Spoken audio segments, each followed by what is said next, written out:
I would just take a moment to talk about this new book we have in the back. और एक क्षण निकाल करके मैं इस नई पुस्तक के विषय में बातचीत करना चाहूंगा। Who wrote it is not relevant. और किसने इस पुस्तक को लिखा वह मायने नहीं रखता है। I thought of it like this. Imagine that your wife or husband wrote you a letter. You wouldn't ask them, what pen did you use to write? और मैंने इसका चित्रण इस रीति से किया है कि यदि आपके पति और पत्नी ने आपको कोई पत्र लिखा है तो आप उनसे यह नहीं पूछेंगे कि तुमने इसे कौन से पेन से लिखा है। The point is, it came from your beloved. And the Lord uses different instruments, different pens to write even today. Now, I'm not trying to make this more than it is, but और मुख्य बात यह है कि यह जो है आपके प्रिय के द्वारा लिखा गया है, ठीक वैसे ही आज परमेश्वर विभिन्न प्रकार के कलमों का अर्थात पेन का इस्तेमाल करता है अपने संदेश को पहुंचाने के लिए अपने लोगों तक। The reason I want to talk about this book is because it's, I believe, very, very important for us to understand. और इस पुस्तक के विषय में मैं आप सबों से इसलिए बातचीत करना चाहता हूं क्योंकि मुझे लगता है कि यह बहुत ही महत्वपूर्ण है कि हम इसके अर्थ को समझें। To not understand here, but to understand in our heart. और अपने मस्तिष्क में ना समझें परंतु इसे हम अपने हृदय में समझें। It's become increasingly clear for me in the last few months that the Church of Jesus Christ is very, very distinct from other imitations of it. और बीते कुछ महीनों में मुझे यह बात एकदम स्पष्ट हो गई है और मैंने इसे बढ़ते क्रम में इस बात को जाना है कि यीशु मसीह की कलीसिया बाकी सारी जो नकलें हैं जो कलीसिया के समान दिखती हैं उससे बिल्कुल भिन्न हैं। That look very similar to it. और बाकी कलीसियां उसके समान दिख सकती हैं। And that's why the title of this book is The Church Contrasted with the Congregation and the Club. और तभी तो इस पुस्तक का शीर्षक है कलीसिया जिसकी तुलना की गई है क्लब से जो सदस्यों का समूह है और मंडली से। So read this book. I want to encourage all of you. और मैं आप सबों को प्रोत्साहित करना चाहूंगा कि इस पुस्तक को पढ़ें। I have a personal copy. If I haven't given it to you yet, I just haven't gotten around to it.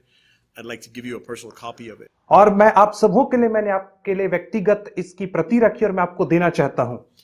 But I also believe that the Lord wants to use this as a tool to reach others around us.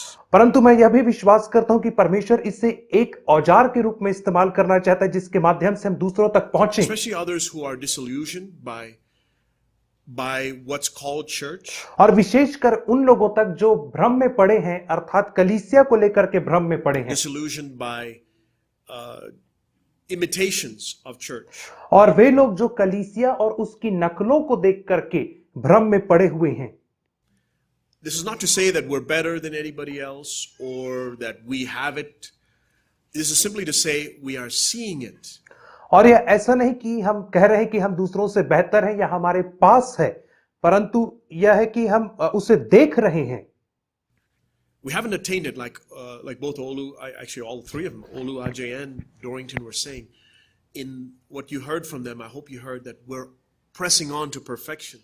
और जैसे ओलू और बाकी दो भाइयों ने कहा कि हमने उस बात को अभी तक प्राप्त नहीं किया है, परंतु जैसा वे कह रहे थे कि हम अभी भी सिद्धता की ओर अग्रसर हैं। But we've seen the destination clearly. और हमने अपने गंतव्य को स्पष्ट रीति से देख लिया है। It's one thing to see the destination clearly and say that's the summit. और अपने गंतव्य को देखना और उसे पहचानना कि यही मेरी शिखर है, यह अद्भुत बात है। और हम कहते हैं कि हम अभी तक वहां नहीं पहुंचे हैं परंतु हम उसके मार्ग में हैं। Compared with not seeing the destination clearly. और इसकी तुलना की गई है उससे कि जब हम अपने गंतव्य को स्पष्ट तौर पे नहीं देख पाते हैं। And so I want to encourage you to first of all take some time to read it with your family and with the children. I've tried to write it in a way that's simple. और मैं आपको प्रोत्साहित करना चाहूंगा कि आप इसे सबसे पहले पढ़ें, अपने परिवार के साथ पढ़ें, अपने बच्चों के साथ पढ़ें और मैंने इसे बहुत ही सरल शब्दों में लिखा है ताकि हर व्यक्ति इसके अर्थ को समझ सके। And I want to briefly tell you how this book came about. और मैं आपको संक्षिप्त में बताना चाहता हूं कि यह पुस्तक कैसे लिखी गई या कैसे आई। Some years ago the Lord impressed it on my heart because it's the journey that brought me here to Colorado. और अनेक वर्षों पहले परमेश्वर ने मेरे हृदय में एक बोझ को डाला था और वहीं से यह यात्रा आरंभ हुई जिसने मुझे इस कोलोराडो शहर में लेकर के आया। A desire. I was involved in ministry there in California. Fairly well content in a sense with what I had there, but discontent deep within. और मेरी एक अच्छी सेवकाई थी कैलिफोर्निया में, और मैं बहुत ही ज्यादा संतुष्ट था अपनी सेवकाई को लेकर के जब मैं उसे बाहरी तौर पे देखता था, लेकिन भीतरी तौर पे मैं बिल्कुल भी असंतुष्ट था, Because I saw something deeper written in God's word क्योंकि मैंने परमेश्वर के वचन में कुछ गहरी बातों को लिखे हुए पाया about what the church really was, and I wasn't experiencing it. और यह जाना कि कलीसिया का वास्तविक अर्थ क्या होता है, मैं उसे अनुभव नहीं कर पा रहा हूं। And I was prepared to give up whatever. और मैं हर चीज त्याग देने के लिए उस समय तैयार था, And I forsook my family. और मैंने अपने परिवार को वहां त्याग दिया। All of my 3 brothers and their families lived in the Bay Area. और मेरे जो 3 भाई हैं और उनका परिवार है, वो सब समुद्र किनारे रहते हैं वहां। I was willing to give up my job, and Lord allowed that I didn't have to.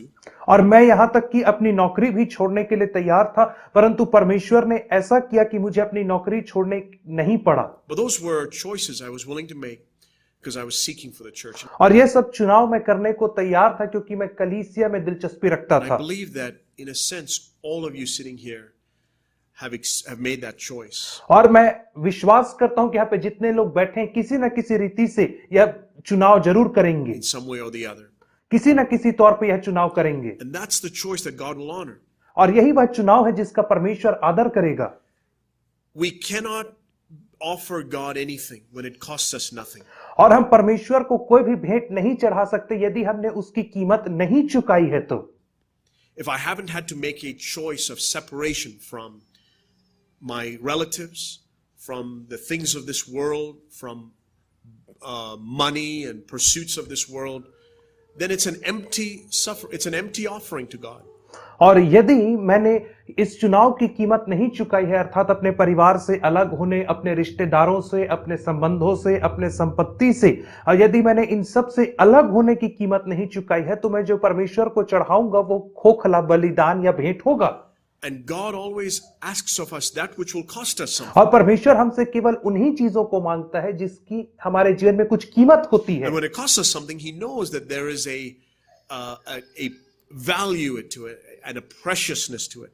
और जब वह किसी बहुमूल्य या उस कीमती वस्तु को जिसकी कीमत होती है मांगता है, तो वो जानता है कि ये हमारे लिए क्या मायने रखते हैं। And the church is deeply precious to me.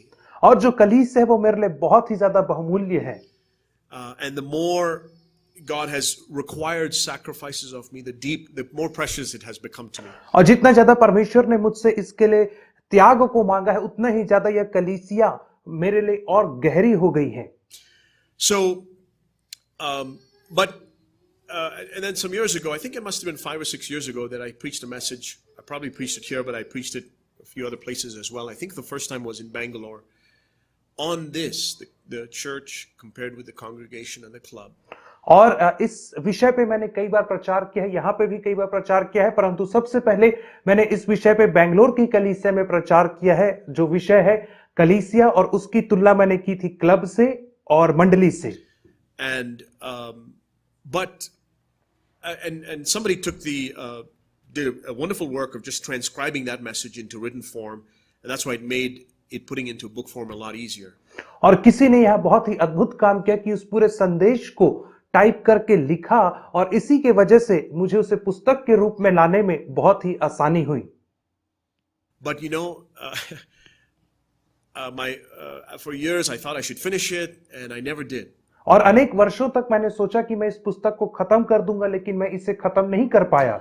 I'm not trying to, and God used that. And I'm not trying to attribute to the Lord from my own procrastination or blame Him for it, but He used it. He used even my laziness in getting this printed or sent to the publishers, because He had to do something else. He had to make it living. और परमेश्वर को इसलिए, क्योंकि उसे इस पुस्तक को जीवित बनाना था, इसलिए यदि मुझसे देर भी हुई और मैंने इसे टालता भी रहा, तो भी परमेश्वर ने इसे एक भलाई के लिए उत्पन्न किया, क्योंकि वो इस पुस्तक को जीवित बनाना चाहता था मेरे जीवन में। He had to take me personally through what we went through this last 6 months. और वह मुझे व्यक्तिगत तौर पे उन परिस्थितियों से गुजारना चाह रहा था जिन्हें मैं बीते 6 माह में गुजरा हूं, the reality of the truths in this book, ताकि जो इस पुस्तक में लिखे गए सत्य हैं उन्हें मेरे जीवन में वास्तविक बना दे।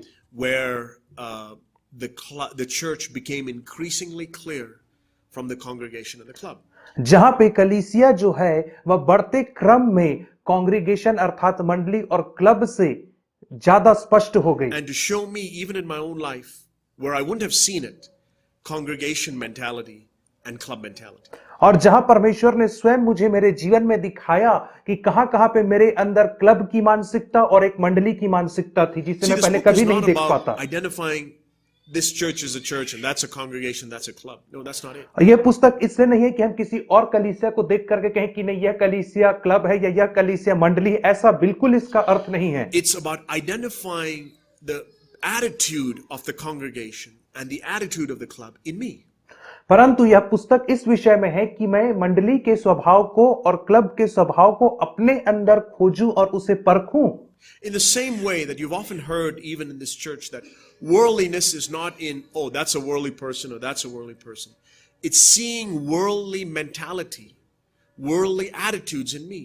और ठीक वैसे ही जैसे आपने सुना है कि संसारिकता उस व्यक्ति में नहीं, उस मनुष्य में नहीं, परंतु संसारिकता का एक स्वभाव है और उसे मुझे मेरे स्वयं के अंदर देखना है। और आपने इसे इस कलीसिया में सुना है, Which goes far beyond how we dress or whether we do this or we do that, whether you have a TV or not. और यह हम किस रीति से कपड़े पहनते हैं या आपके घर में टीवी है या नहीं है, उससे कहीं ज्यादा परे है। It's the attitude of worldliness. और यह है संसारिकता का आचरण। And it's the attitude of the club and the attitude of the congregation और ठीक वैसे ही यह क्लब का आचरण या मंडली का आचरण है that I found even in me. और जिसे मैंने अपने स्वयं के अंदर में देखा है।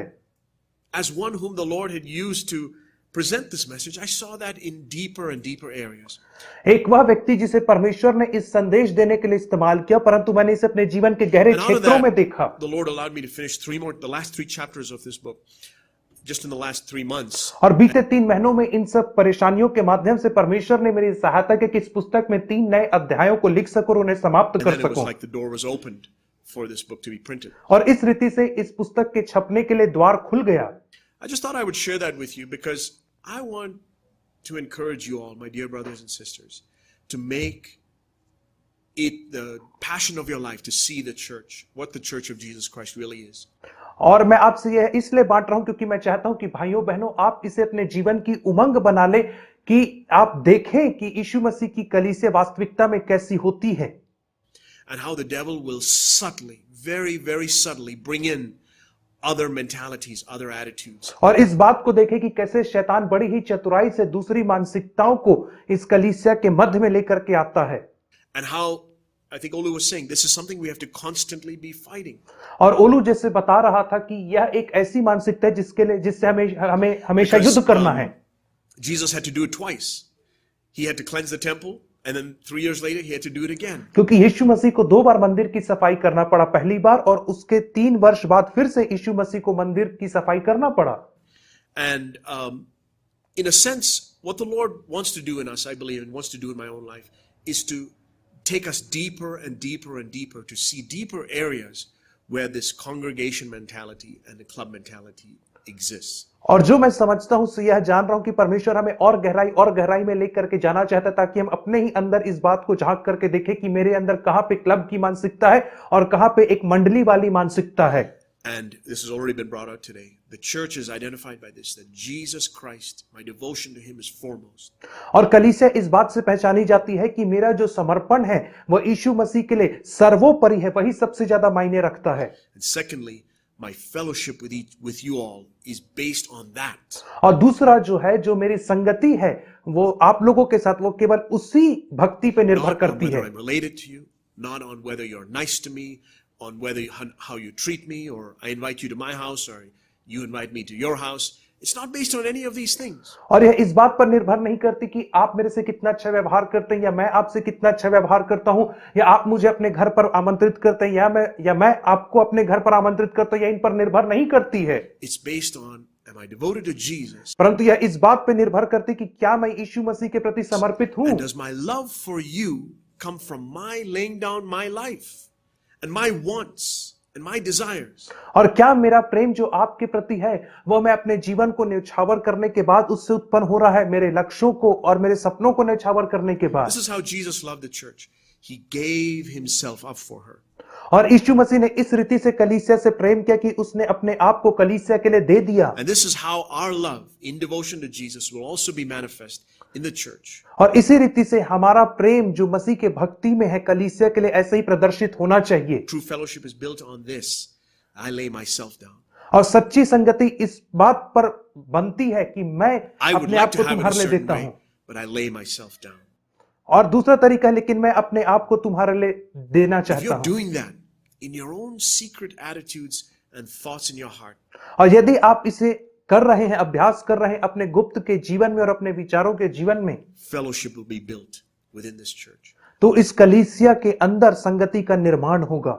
I believe God's going to do that increasingly. And he will strip away all the shakeable things that can be shaken. और मैं विश्वास करता हूं कि परमेश्वर इसे बढ़ते क्रम में पूरा करेगा और हर एक प्रकार की अस्थिर और हिलने वाली वस्तु को यहां से दूर भी He करेगा। promises that in Hebrews 12, so that what remains is an unshakable, firm foundation. और इब्रानियों 12 में वो उसकी प्रतिज्ञा करता है कि वह हर एक हिलाने वाली वस्तु को दूर करेगा ताकि जो बचा रहे वो स्थिर बचा रहे Of true fellowship.